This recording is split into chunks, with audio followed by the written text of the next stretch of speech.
সেপাই মন্ত্রী তোমরা সব বাইরে যাও, আমি এখন মুন্নি ভাইকে নিয়ে ফুর্তি করবো। রাজা কি হয়েছে মা, তুমি কাঁদছো কেন? তোর বাবা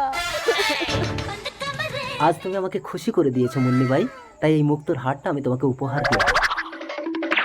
এ কি করলে রাজকুমার? আমি তোমার বাবার রক্ষিতা। আমার মায়ের জন্য আমি সবকিছু করতে পারি মুন্নি ভাই। অসম্ভব! একটা বাইজিকে আমি পুত্রবধূ বলে কখনোই মানবো না। বাইজি হয়ে কেউ জন্ম নেয় না পিতা। এই সমাজ তোমাদের অর্থ অহংকার একটা মেয়েকে বাইজি হতে বাধ্য করে। রাজকুমার ধ্রুব, আমি তোমাকে তেজ্য পুত্র করবো। মা তুমি কিন্তু সর্বহারা হবে পিতা। এই পুত্র হারাবে, পত্নী হারাবে, এমনকি তোমার রক্ষিতাকেও হারাবে পিতা। সেপাই হ্যাঁ মহারাজ।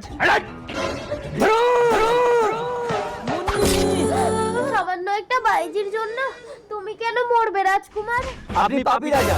মুন্নি ভাই, এই সংসারে আমার প্রয়োজন শেষ, চলো আমিও তোমার সাথে উপরে চলে যাবো।